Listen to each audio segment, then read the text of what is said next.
والدین کے معاملات دیکھیں. رسول پاک صلی اللہ علیہ وسلم کی دنیا میں اپنے والد محترم سے ملاقات نہیں ہے. والد محترم دنیا میں آنے سے پہلے ابھی حضور دنیا میں تشریف نہیں لائے تھے، وہ دنیا سے تشریف لے گئے. تو رسول پاک صلی اللہ علیہ وسلم کی والد سے ملاقات نہیں ہے، والدہ سے ہے، اور ایک نہیں 6.5 سال تک ملاقاتیں ہیں. اور رسول پاک علیہ السلام کی اپنی اماں جان سے تعلقات کیا ہے، اور اپنی اماں کو اللہ کے رسول صلی اللہ علیہ وسلم نے کتنی محبت کے ساتھ معاملات میں رکھا ہے. آپ علماء بیٹھے ہیں، طبقات ابن سعد جلد اول اٹھائیے، باب ذکر آمنہ بنت وہب اٹھائیے.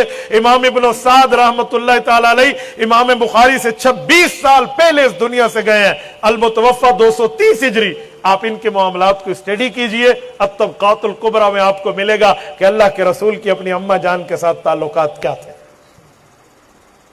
حضور پاک صلی اللہ علیہ وسلم کی اپنی اماں جان کے ساتھ تعلقات میں بظاہر تو بچپنا ملتا ہے کہ آپ علیہ الصلوۃ والسلام نے اپنی اماں جان کے ساتھ بچپنا گزارا ہے، لیکن جب اللہ کے رسول مدینہ طیبہ ہجرت کرنے کے بعد اپنی اماں کو یاد کرتے اور ان جگہ صحابہ کرام کو زیارت کرواتے کہ جہاں اپنی اماں کے ساتھ میں 6 سال کی عمر میں آیا تھا، اس کی واقعات میں ذرا سنیں.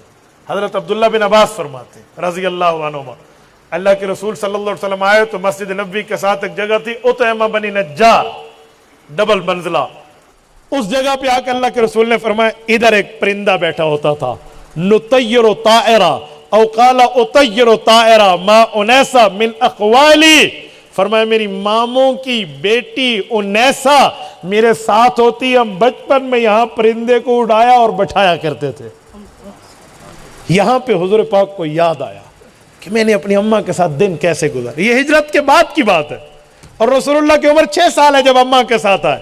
تو پھر وہ باتیں شروع فرمائی کہ میں جب اماں جی کے ساتھ آیا، یہاں آیا، یہ اطعمہ تھا، بنی نجار کا تھا، یہاں پر ایک تالاب ہوتا تھا، میری اماں جان نے مجھے تیراکی کرنے کے لیے وہاں بھیجا اور میں وہاں خوب تیراکی کر کر آیا.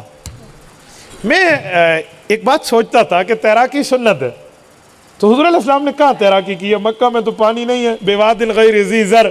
اس کا حوالہ مجھے طبقات پہ جا کر ملا کہ اس جگہ اس تالاب میں اللہ کے رسول نے تیراکی کی ہے. اچھا 6 سال کی عمر ہے. حضور پاک علیہ الصلوۃ والسلام نے پوری بات کرتے ہوئے فرمایا کہ اس جگہ میرے والد کی قبر تھی، اس جگہ مجھے اپنی امی اپنے ابا جان کی قبر پہ لائی مدینہ طیبہ میں، کیونکہ حضور کے ابو مکی ہیں، حضور کی اماں مدنی ہیں، اور رسول اللہ کے والد مکرم مدینہ جا رہے تھے. جب مدینہ پہنچے، آگے بیت المقدس جانا تھا کسی اس میں تجارتی قافلے میں شمولیت کر کے، تو یہاں وفات ہو گئی تھی، تو حضور پاک علیہ السلام کے والد مدینہ طیبہ میں دفن ہے. اچھا میں یہ بھی بتا دوں کہاں ہے یہ جو اطعمہ ہے نا، یہ بنی نجار کے اطعمہ کی جگہ آپ سمجھ جائیں گے جن نے سفر کیا ہے. آپ میں کتنے دوستوں نے مسجد نبوی سفر کیا ہے؟ جن نے کیا ہے وہ بتائیں. جزاک اللہ. اب ذرا سنیں، میں آپ کو نقشہ سمجھائے دیتا ہوں. گیٹ نمبر 7 سے اگر آپ داخل ہو نا، تو آپ بالکل سامنے آپ کا چہرہ روضہ رسول کی طرف ہوگا. آپ باب السلام کی طرف منہ کر کے جائیں گے. باب السلام سے 4 چھتریاں پہلے مسجد نبوی کی طرف کی جو چھتری ہے، یہ اطعمہ بنی نجار ہے. اس جگہ اللہ کے رسول صلی اللہ علیہ وسلم کے والد مکرم کی قبر تھی، جو یہاں سے منتقل کر کے فہد کے دور میں سے جنت البقیع لایا گیا تھا. یہ ادھر کی بات اللہ کے رسول فرماتے ہیں. تو اپنی امی کے ساتھ معاملات، گفتگو، اچھائیاں، حضرت ابن عباس فرماتے ہیں 50 سال بعد حضور پاک نے ہمیں بتائی، اور اس میں یہ بھی فرمایا کہ آج اگر میری ماں ہوتی اور میری اماں میرے گھر میں ہوتی اور مجھے کسی کام کے لیے طلب فرماتی اور میں یہاں نماز پڑھ رہا ہوتا، اللہ سے معاملات میں ہوتا، اور میری اماں جان مجھے میرا نام لے کر پکارتی، تو میں نماز کو توڑ کے اپنی اماں کو لبیک کہتا. میرے دوستو، یہ ہمیں کیا بتا رہا ہے کہ ماں کے ساتھ، والدین کے ساتھ معاملات میں ہماری ترتیب کیا ہونی چاہیے. یہ سماجی زندگی تو کسی کو یاد نہیں ہے. میرے دوستو، نماز کا معاملہ کہاں؟ نماز کیا چیز کا نام ہے آپ کو پتہ ہے؟ نماز وہ عبادت ہے، حضور پاک علیہ السلام کو تمام عبادات کا حکم زمین پر ملا ہے، چاہے وہ جہاد ہو، چاہے وہ زکوٰۃ ہو، چاہے وہ رمضان کے روزے ہو، چاہے وہ تلاوت ہو، چاہے وہ تزکیہ ہو، چاہے وہ باقی معاملات ہو، زمین پہ حکم. لیکن جب نماز کی باری آئی تو حضور پاک کو اللہ نے آسمان اور عرش پر بلوایا ہے، اور وہیں پر جا کر رسول پاک صلی اللہ علیہ وآلہ وسلم کو نماز کا حکم مل رہا ہے. یہ نماز اور اس نماز کی والدین کے ساتھ اطاعت کے معاملات میں کیا تعلق ہے بڑی اچھی طرح میں سمجھ آ جانا چاہیے. اور پھر رسول پاک صلی اللہ علیہ وسلم اپنی اماں جان کی شفقتوں کو یاد کر کے رویا کرتے تھے کہ اے کاش یہ شفقتیں مجھے جوانی میں ملتی تو میں اپنی اماں کا دل خوش کر دیتا. یہ کہاں ہے؟ یہ طبقات میں امام ابن سعد لکھتے ہیں کہ ایک سفر مکہ میں حضور پاک علیہ السلام صحابہ کرام کے ساتھ ہیں. قبر والدہ پر اللہ کے رسول تشریف لے گئے. یہ ابوا میں ہے.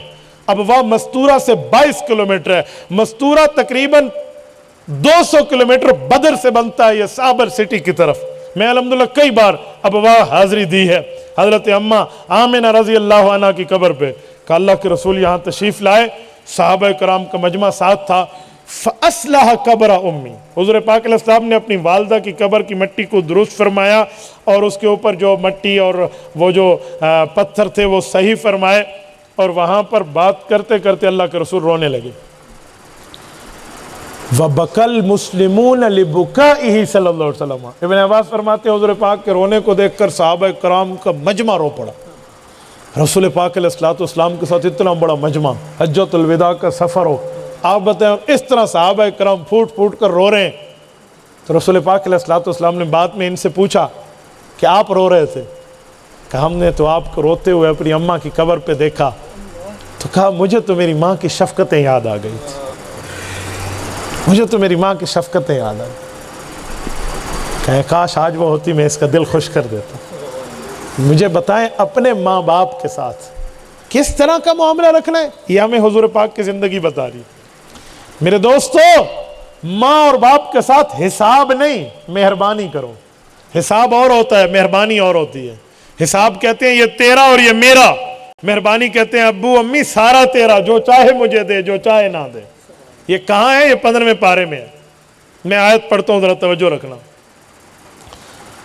وَقَضَى رَبُّكَ أَلَّا تَعْبُدُوا إِلَّا إِيَّاهُ وَبِالْوَالِدَيْنِ إِحْسَانًا إِمَّا يَبْلُغَنَّ عِندَكَ الْكِبَرَ أَحَدُهُمَا أَوْ كِلَاهُمَا فَلَا تَقُل لَّهُمَا أُفٍّ وَلَا تَنْهَرْهُمَا وَقُل لَّهُمَا قَوْلًا كَرِيمًا. میں آخری جملے پر بات کر رہا ہوں. رب نے فرمایا ماں باپ کو اف نہیں کہنا. اف کا مطلب اف نہیں ہے, اف کہتے ہیں بیزاری کو. اف لکم ولما تعبدون من دون اللہ. حضرت ابراہیم نے فرمایا تھا میں بیزار ہوں تم سے اور تمہارے بتوں سے. اف بیزاری کو کہتے ہیں. یہ اف اردو والا نہیں ہے, اف نہ مارو, یہ وہ اف نہیں ہے.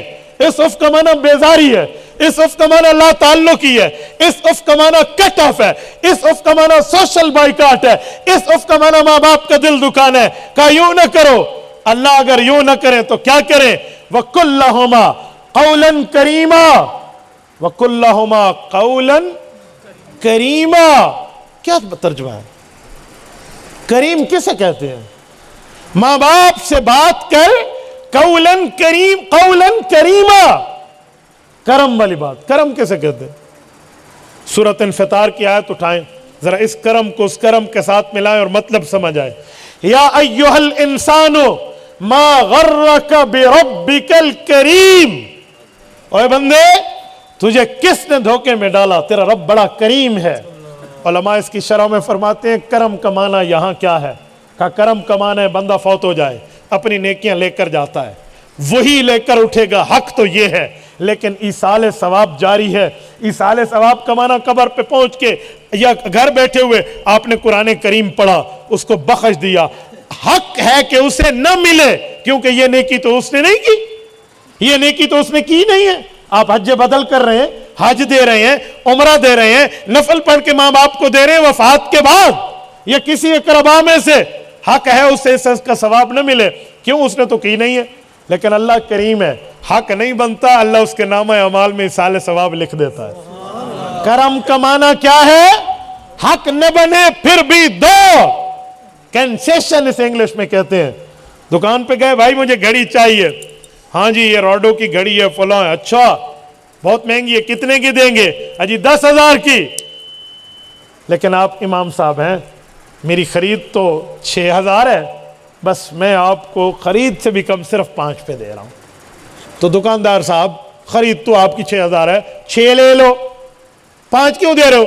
مولوی صاحب آپ کا حق نہیں بنتا کہ میں آپ کے ساتھ یہ رعایت کروں، لیکن حق نہیں بنتا، آپ میرے مسجد کے امام ہیں، آپ میری عبادت کو اللہ کے لیے قبول کراتے، پھر بھی دے رہا ہوں۔ اسے کہتے ہیں کرم، اسے کہتے ہیں مہربانی، اسے کہتے ہیں رعایت۔ حق نہ بنے۔ وَقُلْ لَهُمَا قَوْلًا كَرِيمًا، اپنے ماں باپ کے ساتھ وہ نرمی والی بات کر، حق نہیں بنتا ان کا دل پھر بھی خوش کر، یہ ہے قولاً کریمہ۔ وَاحْفِظْ لَهُمَا جَنَاحَ الذُّلِّ، اپنے پروں کو ان کے سامنے بچھا دے۔ اللہ، پر بچھا دینے کا مطلب کیا ہے؟ پرندہ اڑنا چاہتا ہے، اس کی فطرت میں وہ اڑے گا، لیکن ایک پرندہ آپ کے گھر کا دانا کھا کر، آپ کے گھر کا پانی پی کر، آپ سے اتنا انس اور پیار کرتا ہے کہ آپ اس کا پنجرے کی کھڑکی کھول دیں، وہ باہر نکلے اور اپنے پروں کو آپ کے قدموں پہ بچھا دے کہ جی میں نہیں اڑتا، میں اپنے مالک سے وفا کرتا ہوں۔ طاقت پرواز کے باوجود نہ اڑے، خواہش پرواز کے باوجود پرواز نہ کرے، یہ ہے جناح الذل۔ تو کہا طاقت ہے تو ماں سے بول سکتے، اس کا جواب یہ ہے، طاقت ہے تو باپ کو کہہ سکتے ہیں یہ مسئلہ یوں ہے، جی نہیں، آپ نے اپنے پروں کو ان کے سامنے بچھا دینا، اور آپ نے بدلے کی بات نہیں کرنی۔ تو میرے دوستو، یہ ماں باپ سے تعلق قرآن بتا رہا ہے اور رسول اللہ کی زندگی سے ہمیں روشنی مل رہی ہے۔ تبارك الذي نزل الفرقان على عبده ليكون للعالمين نذيرا